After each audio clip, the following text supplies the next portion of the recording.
Welcome to the deep dive. Okay, let's get straight into it. Urban Outfitters, Inc.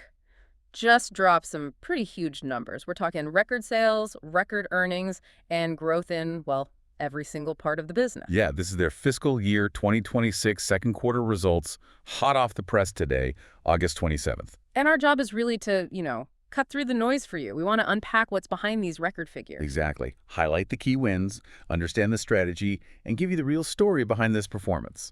Okay, so let's dive right into the headline numbers because they are, frankly, really interesting. URBN didn't just do okay. They absolutely smashed expectations this quarter. Record net income, $143.9 million for Q2. And for the first half of the fiscal year, that number jumps to $252.2 million. Pretty substantial. It really is. And look at the earnings per share that really tells a story. A record $1.58 per diluted share. Right, and crucially, that $1.58 beat the analyst estimate of $1.48, so 10 cents better than the street expected. Exactly. That kind of beat, it signals really strong execution. Not just good sales, but managing the business well to turn those sales into profit. And speaking of sales, total company net sales also hit a record, up 11.3% to $1.50 billion. Which, again, topped the consensus estimate. They were looking for $1.48 billion, so a comfortable beat there, too. So if you're following retail or just curious about consumer health, this is a pretty strong signal. It screams strong customer engagement, effective strategy. And a strategy that's working across the board.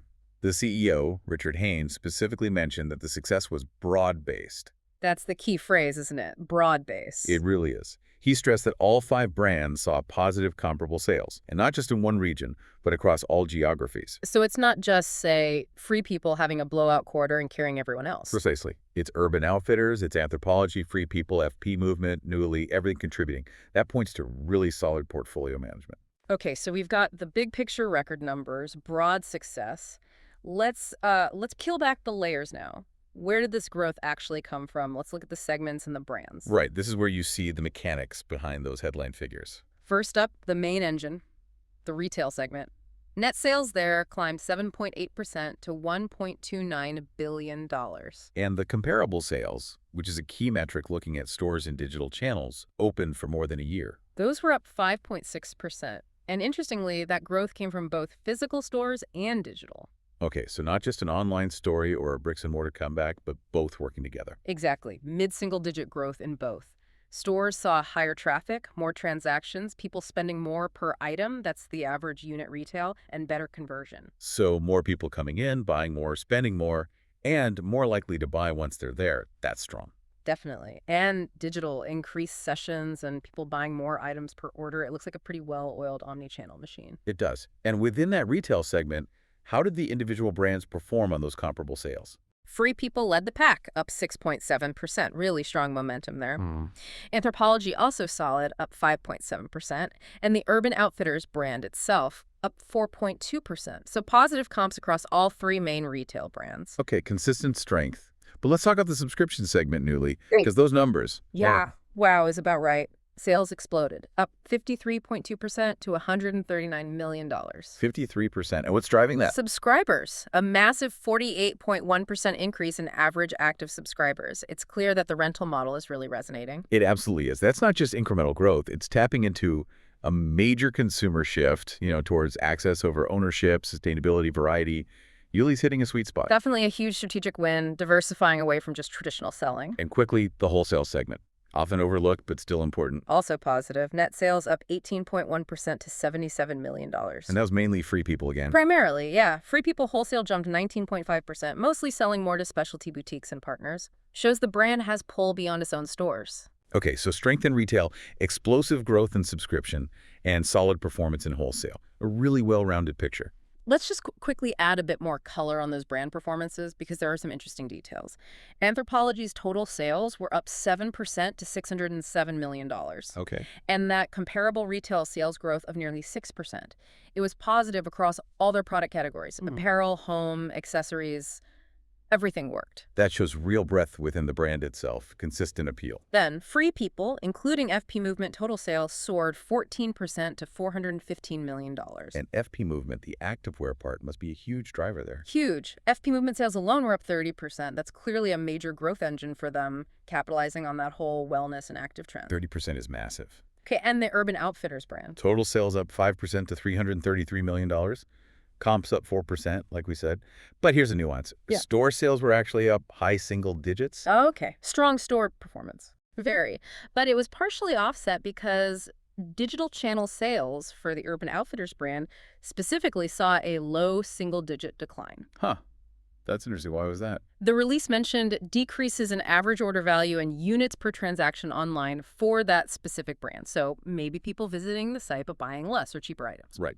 But some online categories still did well for them. Yeah. Women's apparel, accessories, home, beauty were still positive online. So it's not like the whole digital side collapse. Just a bit of softness in average basket size, perhaps for the UO brand online, even as stores boomed. Interesting complexity there. Okay, so that's the top line. Sales are great, but how did it all translate to the bottom line? Let's talk profitability. Gross profit expenses. Right, turning revenue into actual profit. Gross profit looked very good, increased 14.8% to $566.2 million. And the rate, the margin itself. That improved nicely too, up 113 basis points to 37.6%, getting more profit out of each dollar of sales. And what drove that improvement? Better margins. Two main things mentioned. Improved markdowns in the retail segment, especially at the Urban Outfitters brand, meaning less discounting needed. Okay, selling more at full price, that helps. And better leverage on occupancy costs. Basically, as sales went up, the fixed cost of their stores became a smaller percentage of those sales. Makes sense. Higher sales volume makes those fixed rents less burdensome per dollar sold. So, gross margin up. What about operating expenses? SG&A? Selling, general, and admin expenses, yeah. Those increased 12.5% to $391.8 million. Okay, so costs went up. Did they go up faster than sales? Slightly, yes. As a percentage of sales, SG&A deleveraged by 28 basis points. It landed at 26.0% of sales. So costs grew a tiny bit faster than revenue. Why was that? Was it uncontrolled spending? Doesn't look like it. The main drivers were increased marketing spend to support growth in retail and Nuuly, and higher store payroll costs, again linked to supporting that retail sales growth. Okay. So investment spending, essentially. Spending money to make money, fueling that top-line growth we saw. Seems like it. And the overall operating income suggests that trade-off worked. Operating income dollars jumped 20% to $174 million. And the operating margin? Also improved. The operating income rate increased by 85 basis points to 11.6%. So despite the slight SG&A deleverage, the big improvement in gross margin won out, leading to higher overall profitability. That's the key takeaway. Yeah. And Nuuly's contribution there. Becoming significant. Subscription segment operating income surged 136% to $12.5 million. It's not just growing sales, it's becoming a meaningful profit contributor. Wow, that's impressive scaling. And taxes helped a bit too. Yeah, a nice little kicker. The effective tax rate decreased to 21.5% from 23.0% last year. So that gave net income an extra boost. Okay, so a strong profit story overall. What about the balance sheet and cash flow? Financial health looks good. Very solid. Let's talk inventory first. It increased 15% to $696 million. Now, sometimes a big inventory jump can be a red flag. Right, like unsold goods piling up. But they specifically said this was due to higher sales and planned early receipts of merchandise. Okay, so strategic stocking up, anticipating future demand, not getting stuck with old stuff, that's a crucial difference. Exactly. It signals confidence. And cash position. Very healthy. $989 million in cash and marketable securities at the end of July. Nearly $1 billion in cash. And any debt. They haven't drawn anything on their $350 million credit line, so a really strong, flexible financial position. Which gives them options, like share buybacks. Yep. They bought back 3.3 million shares for $152 million in the first half of the year, and they still have authorization for another 14.7 million shares. Shows confidence in their own stock value. Definitely returning value to shareholders. And what about the store fleet? Are they opening, closing? Actively managing it. They opened 27 new stores in the first half, mostly Free People and FP Movement, 19 of those. They closed 4 stores. So targeted expansion focusing on the growth brands. Exactly. They project ending the fiscal year with around 785 company-owned stores. It's a dynamic approach, not just standing still. Okay, so incredibly strong quarter, solid financials, active management, What does this tell us about the road ahead, the outlook? Well, they didn't give specific number guidance for Q3 or the full year in this release. Pretty standard for them. Often they give more color on the earnings call. Right. But the CEO did talk about continued momentum.